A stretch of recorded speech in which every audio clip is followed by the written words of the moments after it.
ठिकाणी न्याय मिळू शकतो। अनेक अडचणी त्या ठिकाणी एक होत्या, मला माहिती आदिवासी भाग आहे सांगितलं पाहिजे, आदिवासी महिलांना रहिवासी दाखला काढताना अनेक वेळा त्रास होत होता, कारण त्यांच्या शाळा सोडलेले दाखले नव्हते। आणि म्हणून कार्यकर्त्यांना माझी विनंती राहणार आहे, अशा ज्या काही महिला आधुनिक काही या ठिकाणी त्या फॉर्म भरण्याचं काम किंवा जास्तीत जास्त लाभ देण्याचं काम त्या ठिकाणी केलं पाहिजे। या ठिकाणी आपल्याला माहिती आहे की जे माझे तरुण बांधव आहेत, त्या तरुण बांधवांना माझ्या शासनाने 6,000 रुपये 12वी पास झालेला माझ्या बेरोजगाराला त्या ठिकाणी स्टायपंड दिलं जाहीर केलेले, 8,000 रुपये ग्रॅज्युएट झालेला, डिप्लोमा वाल्याला 10,000, अशा विविध योजना शासनाने तरुणांसाठी सुद्धा त्या ठिकाणी जाहीर केलेले आहेत। आणि म्हणून मला एवढं खात्रीपूर्वक सांगतोय की गेल्या निवडणुकीला आपण पाहिलं असेल, लोकसभेला आपण पाहिलं असेल, योजनांचा प्रचार करण्यामध्ये आपण कमी पडलो असेल किंवा लोकांच्या पर्यंत पोहोचवण्यामध्ये कमी पडलो असेल। आणि म्हणून त्यासाठी तुमचे आभार मानतो। आणि इंदुरा साहेब आहेत, तिथे राजभाऊ सासे आहेत, बाळारामपूर आहेत, अरुण जाधव आहेत, जगन बुवा आहेत, सर्वच कार्यकर्ते उपस्थित मंचावरचे लोक, त्यांचेही आभार मानतो। सर्वप्रथम तुम्ही सगळे म्हणता की इलेक्शन लढवलं पाहिजे, ते लढवणार आहोत आम्ही, लढवणार नाही याचा काही विषय नाहीच आहे। आणि ही 2009 पासून ही राष्ट्रवादीची जागा आहे, ही आम्ही मागितली आम्हाला आणि आज तुमची आज जेव्हापासून मी युवकांचं पद सांभाळलं, पदाची जबाबदारी घेतली आहे, तेव्हापासून आमची बांधणी चालू आहे। युवक तर आहेतच, सोबत आमच्या सगळे घटक पक्षातले पण आमचे मित्र आहेत, त्यांचाही आम्हाला याच्यापुढे सपोर्ट असणार आहे। मला थोडं इंग्लिश जास्त असल्यामुळे शब्द थोडे खालती होतात। आणि आता आमची युवकांची बांधणी झाली आहे, भूतांची बांधणी चालू झाली आहे। आज आम्ही मुरबाड तालुक्यामध्ये कार्याध्यक्ष म्हणून गौरव गोलक यांची नियुक्ती करत आहोत।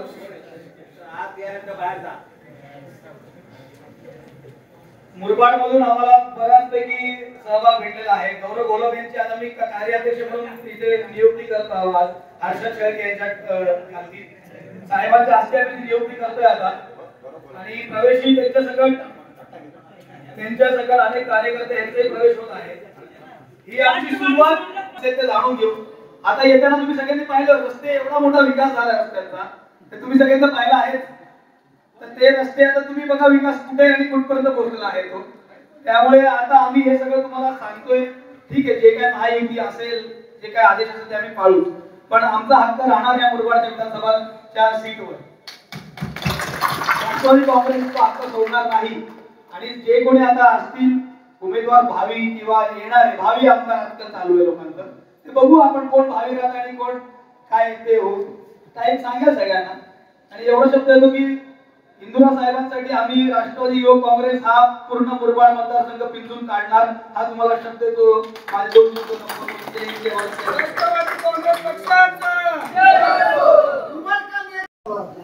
आणि या स्टे भोजनाच्या निमित्तानं उपस्थित असलेले आमचे मुरबाड तालुका राष्ट्रवादीचे नेते, आमचे ज्येष्ठ सहकारी राजाभाऊ सासे, मुरबाड तालुका राष्ट्रवादीचे अध्यक्ष चंद्रकांत गोटे साहेब, मुरबाड तालुका महिला काँग्रेसच्या अध्यक्षा पडवळताई, शहराचे अध्यक्ष जाधव, महिलांच्या अध्यक्षा तेलवडेताई, जिल्हा युवकचे अध्यक्ष प्रतिनिधिराव, या ठिकाणी उपस्थित असलेले मुरबाड तालुका आमच्या शेजारचा कल्याण तालुक्याचे अध्यक्ष बाळारामपूर, रघुनाथदादा देशमुख, सौ भरतताई, सौ जाधवताई, ज्यांनी या कार्यक्रमाचं आयोजन केलं ते गजानन भगत, अरुण जाधव, गणपत उगळा, राजू कवटे, श्री दिये, रामदास शेळके, कल्याण तालुक्यातून आलेले विलास शेठ, बाळारामपूर, विलास सोनवणे, प्रभाकर चौधरी, रविकांत पाटील, रक्षद शेळके, इम्रान पावले, राम भोईर, अनंत ठाकूर, बाबा गावाते, जयवंत गरज, रामदेव पठारे, सुभाष दळवी, अशोक दळवी, रमेश राणे, हनुमंत मुकरे, लक्ष्मण मिनसे, बबन ठाकरे, गोपाळ डिमसे, अरुण डिमसे, दिनेश ठाकरे, समीर ठाकरे, गुरुनाथ ठाकरे, सौरभ मिश्र, आकाश ठाकरे, गणेश नंदा राऊत, दीपक पेमारे, या ठिकाणी ज्यांचा कार्याध्यक्ष म्हणून आता त्यांच्यावर जबाबदारी दिली ती गौरव गोलम, व्यासपीठावरचे असलेले ज्येष्ठ श्रेष्ठ, आमच्या या ठिकाणी उपस्थित माझे ज्येष्ठ सहकारी पत्रकार बोलगे, बोलणार, शंकर कराळे हे आहेत ते सर्व, कोणाची नावं घेण्यापेक्षा सगळ्यांना धूप लागली त्याच्यामुळे सर्व उपस्थित. आज आपण दरवर्षी आपला स्नेहभोजनाचा कार्यक्रम असतो, परंतु आजचा कार्यक्रम जरा आगळा वेगळा आहे. आलाय थोडा आणि आपण सर्व हे स्नेहभोजनाचं जे आपलं दरवर्षी भेटण्याचा उपक्रम असतो, त्याच्यामध्ये आपल्याला एकमेकाशी चर्चा करता येते, बोलता येते, सुख मांडता येतात आणि प्रश्नही सोडवतात. आपल्या बऱ्याच सहकार्यांनी उल्लेख केला, विधानसभेच्या निवडणुकीच्या त्याच्या अगोदर कोणत्याही लोकसभेच्या निवडणुकीचा उल्लेख, त्याच्यात मला जायची आपल्याला काही गरज नाही. माणसं 12 दिवसामध्ये निवडणुकीला सामोरे जातात आणि 13व्या दिवशी निवडून येतात. केवळ 5-5 वर्ष काही कोणी दिवा लावलाय हे काय सांगायची गरज नाही. कसा दिवा लावलाय हे तुम्हाला सांगा. विकासाचं वादळ कुठं भरकटत गेलं, काय झालं, कल्याणपर्यंत मुरबाड पर्यंत येताना आम्हाला 1.5 तास लागला. आणि म्हणून ज्या गोष्टी आपण प्रत्यक्ष कानाने ऐकण्यात, प्रत्यक्ष डोळ्यांनी पाहण्यात फरक असतो. आणि म्हणून या गोष्टी ज्यावेळी आम्ही पाहतो त्यावेळी लोकांना माझी कळकळीची नम्रतेची विनंती असते तर विकास नेमका म्हणजे काय, सामाजिक क्रांती म्हणजे नेमकी काय, जातीपातीचं राजकारण म्हणजे नेमकी काय, या जातीपातीच्या राजकारणाच्या पलीकडचा मुरबाड तालुका आहे. आणि मुरबाड तालुक्याने बऱ्याच गोष्टी चांगल्या पाहिल्या. कैलासवासी शांताराम घोरपडा जोडून पाहिले. अलीकडच्या काळात शांताराम घोरपडानंतर गोटीराम भाऊ पवारांना पाहिलं. त्याच्या अगोदर दिगंबर विषयचं पण काम पाहिलं. ही जी माणसांची नावं ज्यावेळी वारंवार घेतली जातात त्यावेळी त्यांच्याकडनं काहीतरी चांगली कामं झाली याची लोकांना प्रचिती आलेली असते, अनुभव आलेला असतो. भगवान पवार ते माझ्या शेजारी, ते मालेरचे आहेत. आणि म्हणून मला या ठिकाणी सांगत असताना एवढंच सांगायचं का विकास म्हणजे नेमकी कसला विकास, सामाजिक क्रांती म्हणजे नेमकी काय क्रांती झाली पाहिजे. माझ्या मुरबाड तालुक्यातला माणूस आजही मेहदीच्या माणसाला जर जुन्नरला कामाला जावं लागत असेल तर याच्यासारखं दुर्दैव दुसरं कुठलं असू शकत नाही. आणि म्हणून हे आम्हाला जर बदल करायचा असेल तर माझ्या या भागामध्ये टोकोडा असेल वा टोकोडच्या शेजारचा वैशाखा असेल, धसई असेल, महाग असेल, या परिसरामध्ये पारतळ असेल, या परिसरामध्ये सरळगाव असेल, या परिसरामध्ये छोटे छोटे उद्योग आम्हाला आणायचे. आणि किंबहुना आणायचे नाही तर ते आम्ही 100% आणणार आहोत. मी काय सांगतो, विकास मोठ्या प्रमाणात देशात व्हायला लागलाय. देशाचे नेते नरेंद्र मोदी साहेब यांनी 15 वर्ष 10 वर्ष त्यांनी लोकांची सेवा केली. 5व्या वर्षी अजून त्यांना संधी आपण सर्वांनी दिलेली आहे. आणि म्हणून त्यांच्या माध्यमातून विकास करण्यासाठी देशाचे नेते नरेंद्र मोदींना मदत करण्यासाठी माझे नेते, आपले नेते आदरणीय अजितदादा पवार विकासाच्या मुद्द्यावर सन्माननीय मोदी साहेबांच्या बरोबर आम्ही विकासाच्या मुद्द्यावर आम्ही त्यांच्यासोबत काम करायला गेलो आहे. पण काम करायला जात असताना त्यांच्याही सुद्धा अपेक्षा ज्यावेळी आपल्याकडे असतात त्यावेळी काही गोष्टीमध्ये लोकप्रतिनिधित्व कमी पडलेले आहे. आणि लोकप्रतिनिधी कमी पडण्याची जाणीव तुम्हाला या लोकसभेला तुम्हाला पाहायला मिळते.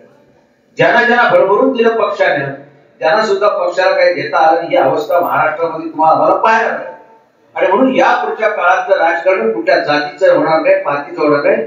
जो काम करतो त्याच्या बाजूने लोक राहणार आहेत. पैशाला सुद्धा लोक किंमत देणार नाहीत. हे लोकांनी या देशामध्ये काम करतो.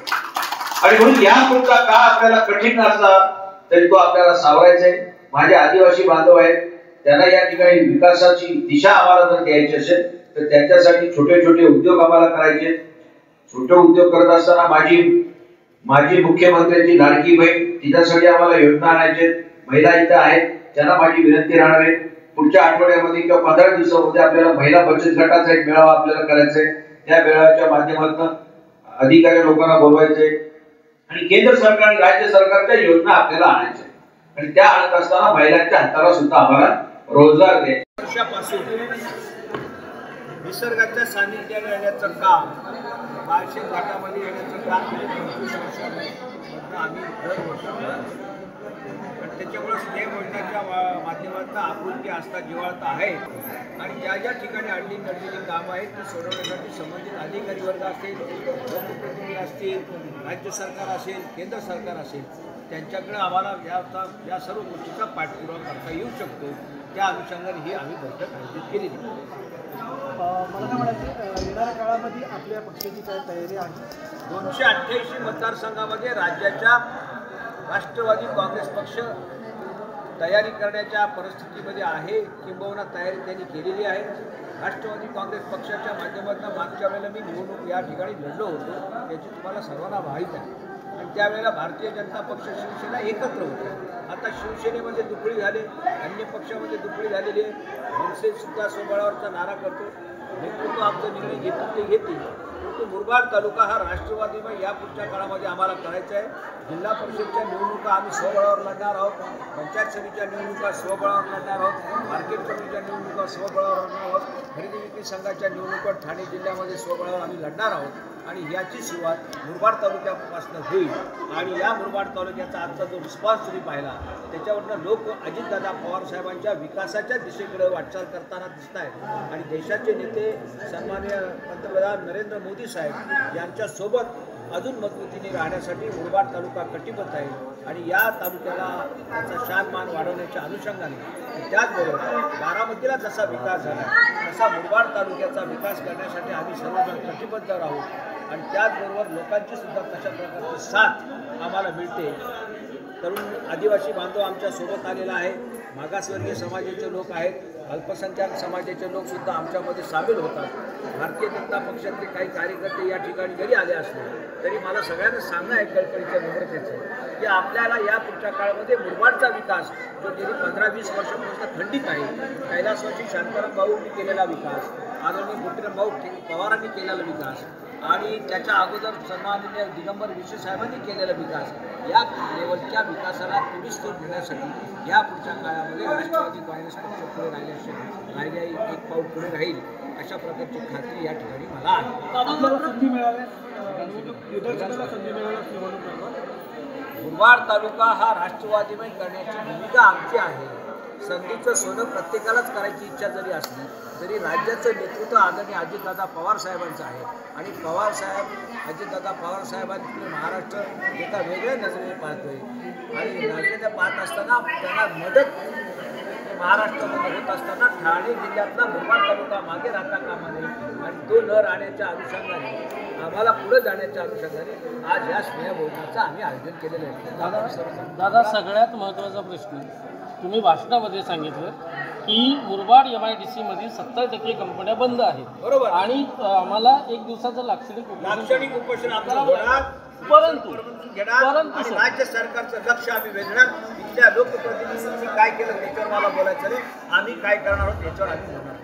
परंतु यावेळेस याच्या पुढची तुमची भूमिका काय असणार आहे? अगोदर एक भूमिका तर सादर होऊ द्या. पहिलं आमचं लाक्षणिक उपोषण तर होऊ द्या. त्या लाक्षणिक उपोषणाने MIDC असेल, राज्य सरकार असेल, केंद्र सरकार असेल, यांना जर जाग आणण्याचा आमचा प्रयत्न असेल तर लोकांसाठी, तरुणांसाठी, युवकांसाठी, युवतींसाठी या परिसरातली इंडस्ट्री आम्हाला उभी केलीच पाहिजे. आमच्या शेजारचा रायगड जिल्हा आहे, रायगड जिल्हा सुजलाम सुफलाम आहे. आमच्या शेजारचा पुणे जिल्हा आहे, तो सुजलाम सुफलाम आहे. आमच्या बाजूला नाशिक जिल्हा आहे, तो सुजलाम सुफलाम आहे. मग आम्ही मुंबईच्या एवढं जवळ असताना ही आमची अवस्था का झाली याचा सुद्धा विचार सातत्याने राज्य सरकार आणि इथल्या लोकांनी केला पाहिजे. आम्ही असं समजावं की आपण निवडणूक लढवा. निवडणुकीचं हे कारण राहण्यापेक्षा तर हयात लोकांची सेवा करणे हाच आमचा उद्देश. धन्यवाद. धन्यवाद.